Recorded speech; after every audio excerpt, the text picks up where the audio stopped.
اللهم علمنا ولا ينفعنا وانفعنا بما علمتنا ونعوذ بك اللهم من علم لا ينفع ومن قلب لا يخشع ومن نفس لا تشبع ومن دعوة لا يستجاب لنا سبحانك لا علم لنا إنك أنت العليم الحكيم وتب علينا إنك أنت التواب الرحيم. Para jemaah, bapak-bapak, ibu-ibu, saudara-saudariku yang dirahmati Allah Subhanahu wa taala. Sehat semua nggih? Alhamdulillah kita kembali dipertemukan oleh Allah Subhanahu wa taala di penghujung bulan Juli ini. Masih dalam kajiannya tematik ya, karena pertemuannya tidak banyak, jadi kita tematik saja. Setelah saya mencari-cari tema untuk malam hari ini, maka saya memutuskan untuk mengulang satu hadis yang saya lihat penting. Dulu pernah kita bahas mungkin 2 atau 3 tahun lalu, yakni hadis yang ke-16 dari hadis Arba'in An-Nawawiyah, yang mana kalau kesempatan terakhir kali kami berbicara di sini membicarakan tentang penyakit hati, maka yang akan kita bicarakan kali ini juga merupakan salah satu cara untuk menahan diri dari salah satu penyakit hati, yaitu sebuah hadis yang diriwayatkan oleh sahabat Abu Hurairah radhiyallahu anhu. Ini dulu kita pernah bahas bahwasanya suatu ketika anna rajulan qala lin nabi sallallahu alaihi wasallam, suatu ketika ada orang datang kepada Rasulullah sallallahu alaihi wasallam kemudian bertanya atau berkata kepada Rasulullah sallallahu alaihi wasallam, "Ausini, beri aku wasiat." Kata orang tadi. Maka setelah Rasulullah sallallahu alaihi wasallam melihat keadaan orang tadi, jadi ketika Rasulullah sallallahu alaihi wasallam didatangi oleh seseorang yang ingin bertanya, maka beliau akan terlebih dahulu melihat ini orangnya seperti apa. Setelah melihat keadaan orang tadi dan Rasulullah mengenalinya ya, maka Rasulullah SAW bersabda, la taghdab, jangan marah. Maka orang tadi nggak terimanya itu, saya ini minta nasihat kok disuruh jangan marah. Akhirnya bilang lagi, ya Rasulullah, sini beri saya wasiat. Rasulullah bilang lagi, la taghdab, jangan marah. Ketiga kalinya orang tadi bilang lagi, ya Rasulullah, sini wahai Rasulullah, beri saya wasiat, kok malah disuruh jangan marah. Ibarat kata seperti itu. Maka apa kata Rasulullah SAW? La taghdab, jangan marah.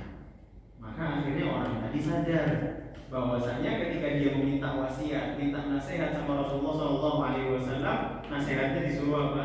Jangan marah. Yaitu berarti Rasulullah SAW tahu bahwasanya orang yang meminta nasihat ini, orang yang meminta wasiat ini, karakternya mungkin dia itu pemarah, mungkin dia itu gampang emosi dan lain sebagainya, sehingga Rasulullah SAW memberi nasihat kepada orang tadi supaya apa? Supaya jangan marah. Para jamaah yang dirahmati Allah Subhanahu wa taala, memang di dalam hadis ini Abu Hurairah radhiyallahu anhu tidak menjelaskan siapa orang yang bertanya tadi.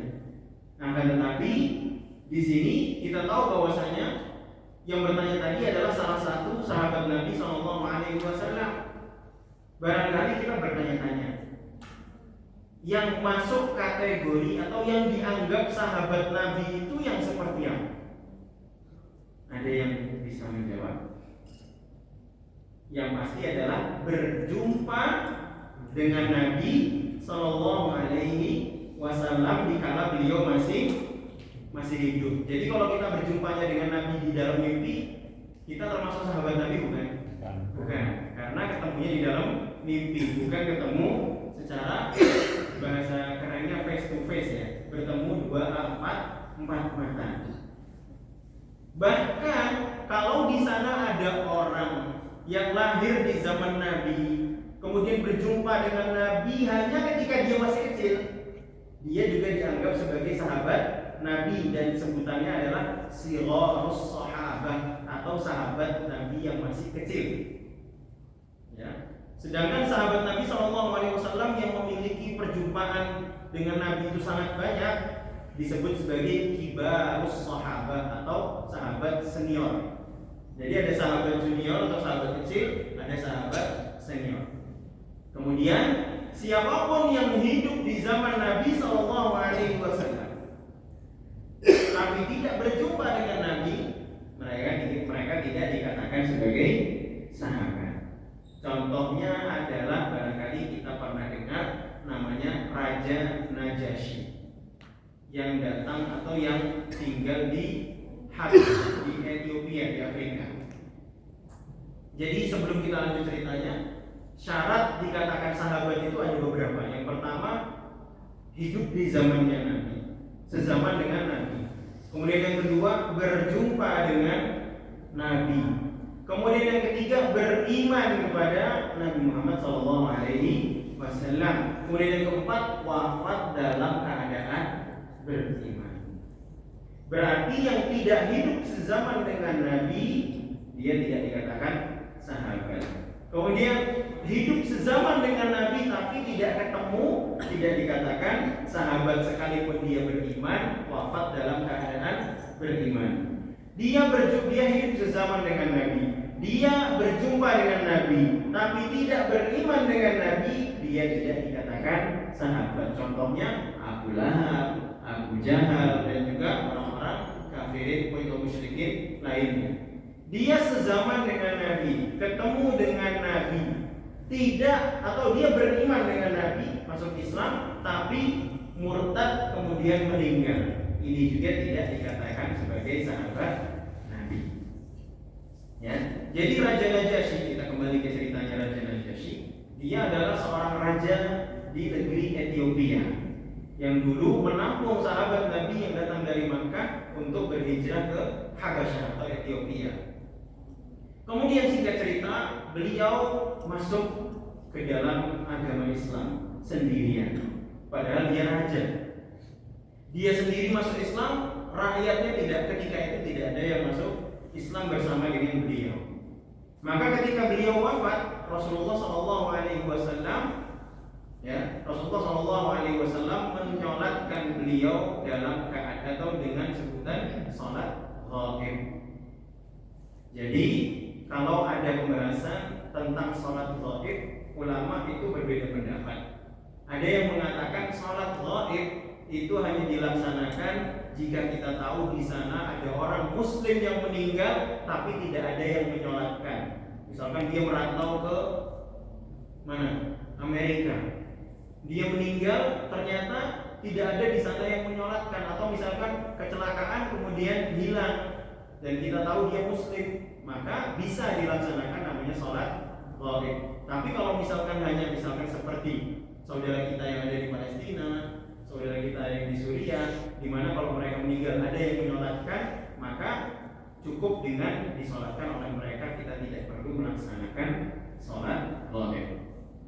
Ini satu pendapat. Pendapat yang lain mengatakan kalau misalkan ada saudara kita yang jauh, dia Muslim, kemudian dia meninggal, sekalipun di sana sudah ada yang menyolatkan, kalau kita ingin menyolatkan secara ghaib juga dibolehkan. Allah Ta'ala alam, tapi kalau saya pribadi beranggapan ya pendapat yang pertama lebih kuat. Tapi kalau ada yang ingin menyolatkan, misalkan suatu ketika kita dengar banyak korban meninggal di Palestina atau ada korban bencana dan lain sebagainya, dan kita sholatkan secara ghaib juga tidak mengapa, nggak usah saklek sekalinya. Ini permasalahan fikih yang memang mungkin untuk di dalamnya ada perbedaan seperti itu.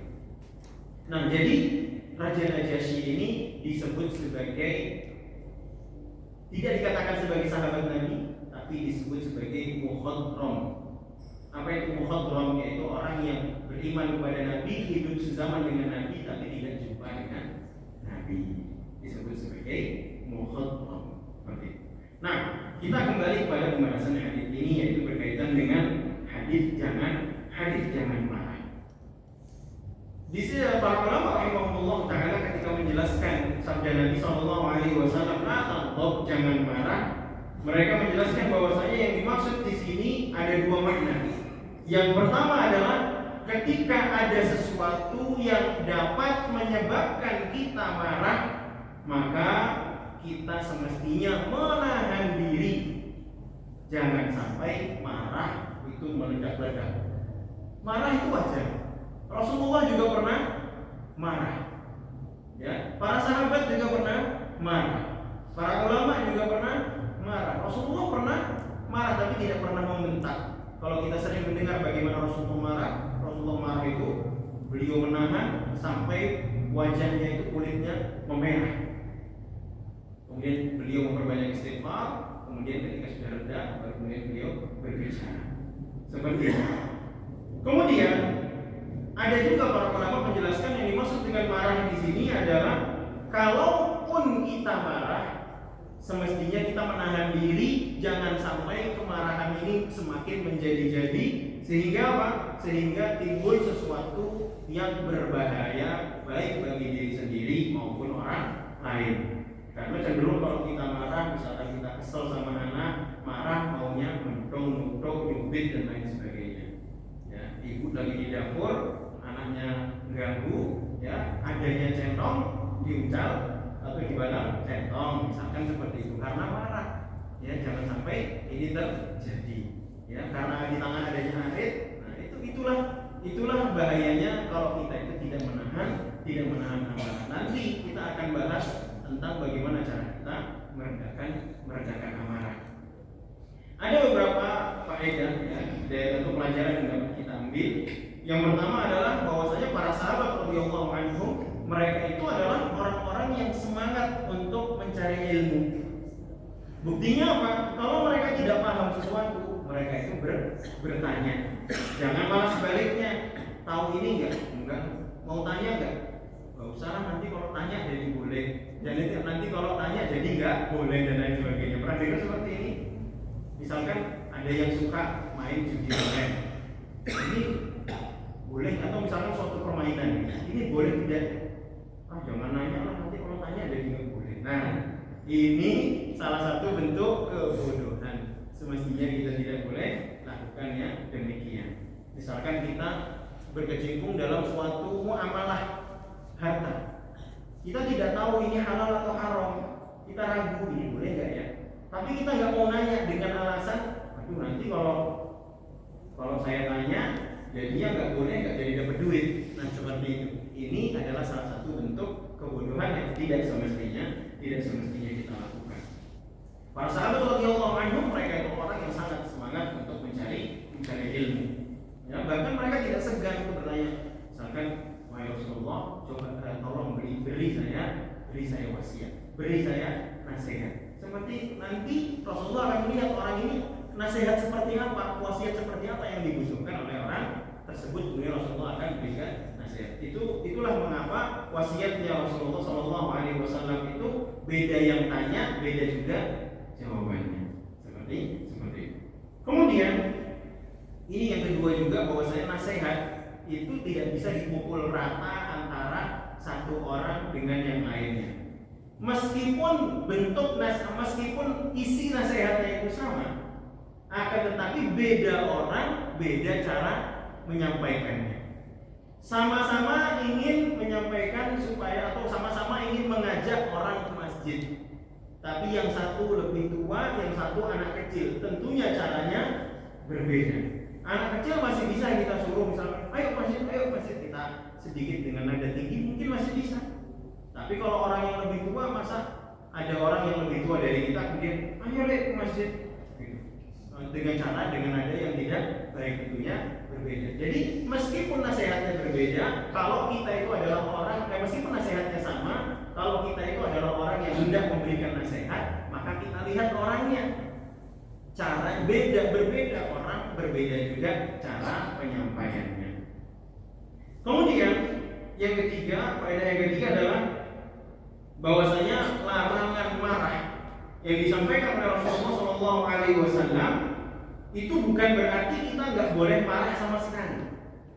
Ya, namun yang dimaksud di sini adalah jangan sampai marah kita itu menyebabkan kita itu melakukan hal-hal yang gegabah atau melakukan hal-hal yang tidak dicintai oleh Allah Subhanahu wa taala. gara-gara marah berbuat kezaliman, gara-gara marah berbuat kerusakan. Inilah yang dimaksud oleh Rasulullah Shallallahu Alaihi Wasallam supaya tidak marah. Karena banyak sekali gara-gara marah seorang suami mentalak istri, gara-gara marah seorang istri minta cerai sama suami, gara-gara marah orang tua mendoakan keburukan untuk anak-anaknya, gara-gara marah saudara atau tetangga saling bunuh, saling menggolimi, itu banyak sekali. Ya, itulah kenapa Rasulullah SAW mewanti-wanti dan mewasiatkan kepada kita supaya kita itu jangan berlebih-lebihan ketika marah. Udah marah secukupnya saja. Ya, marah secukupnya saja. Jangan sampai kemarahan kita itu menimbulkan kerusakan yang lebih besar. Seperti itu. Karena pada akhirnya kalau sampai terjadi demikian, yang ada hanyalah penyesalan.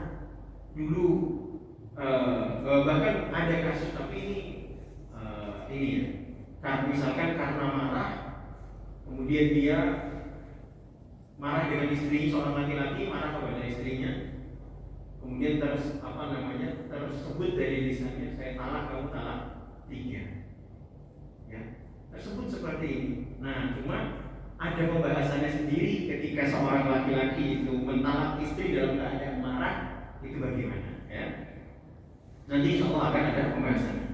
Kemudian tentunya Islam itu melarang kita dari akhlak yang jelek. Dan sifat pemarah itu bukan akhlak yang baik. Dan kita sebagai manusia saja pasti memiliki fitrah kita itu tidak menyukai atau tidak mencintai satu sifat yang namanya apa? Sifat pemarah. Itu pasti kita tidak suka. Itulah kenapa Rasulullah SAW memperingatkan kita dari sifat yang buruk tersebut. Karena kalau orang itu sudah marah, pintu syaitan atau pintu di mana syaitan itu bisa masuk terbuka seluas-luasnya. Kita akan digoda, akan dibisiki sedemikian rupa supaya apa? Kita melakukan hal-hal yang Allah benci. Kemudian tentunya Islam juga, Rasulullah SAW melarang kita dari melakukan hal-hal yang dapat membuat kita itu marah. Jadi sebenarnya kalau di sana ada hal yang membuat kita marah, sebaiknya kita jauhi, atau sebaiknya segera kita selesaikan, jangan dibiarkan. Lalu ini barangkali menjadi pertanyaan, tapi Pak Ustaz, kalau saya kena marahnya tiap bulan itu gimana? Siapa itu? Misalkan bapak-bapak ngeluh, kalau saya ibu selalu marah setiap bulan, itu gimana? Nah, jadi begini.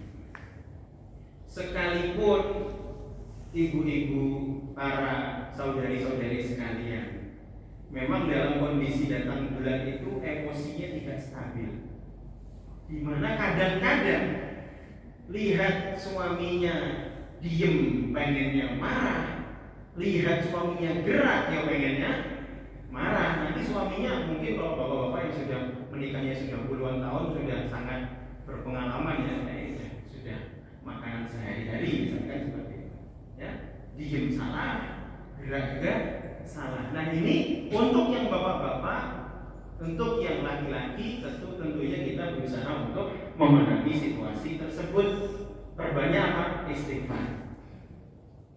Perbanyak istighfar. Jadi misalkan ketika ibu-ibu sudah mulai gara-gara sedang datang bulan, dia badannya sakit, emosi tidak stabil. Kalau ibu marah, jangan ikutan marah. Tentunya kita juga, tapi ini beda-beda ya, respon tubuh itu beda-beda. Ada yang jadi pemarah, ada yang cuma untung saja, ada yang jadi tidurnya lama dan lain sebagainya, macam-macam. Kalau kita tahu situasinya, pertama jangan ikutan marah. Kemudian kalau kita ada anak-anak di rumah, kita ingatkan, awas, ya, bukan awas ya, do, misalkan ibu lagi datang bulan, jangan bikin marah. Kita kasih pemahaman kepada anak-anak, dan ini salah satu upaya untuk membantu nyonya di rumah supaya tidak tambah meledak. Untuk yang ibu-ibu bagaimana? Memang itu adalah sesuatu yang tidak bisa dihindari. Tapi ketika timbul perasaan mau emosi, perbanyak istighfar, itu pertama. Cuma nanti akan ada obat yang lainnya. Kemudian ini ada sedikit pembahasan tentang kalau ada seorang suami yang mentalak istri dalam keadaan marah. Ya. Maka dalam situasi ini ada dua bentuk.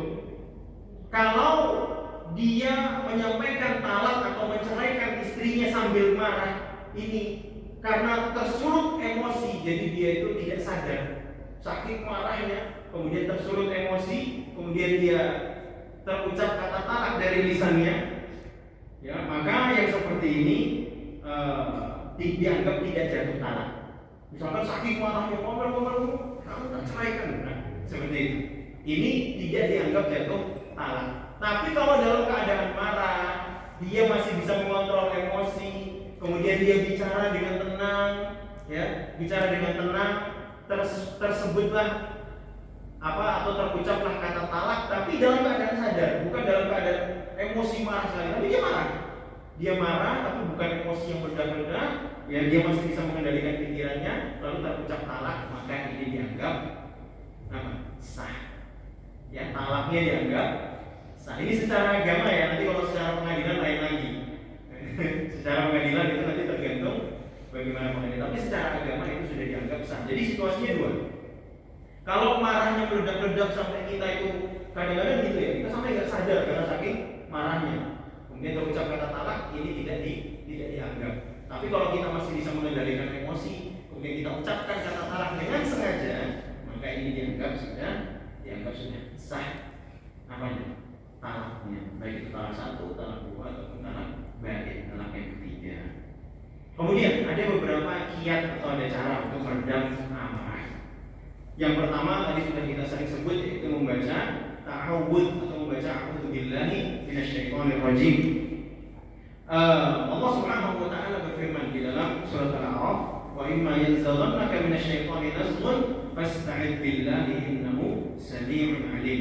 Dan jika setan itu datang menggodamu, maka berlindunglah kepada Allah. Jadi ketika kita marah itu sangat rawan syaitan itu datang kepada kita, kemudian membisikkan hal-hal yang tidak kita inginkan. Maka semestinya Pak, kalau sudah mulai marah, misalnya kita dengar sesuatu yang bikin marah, langsung istighfar.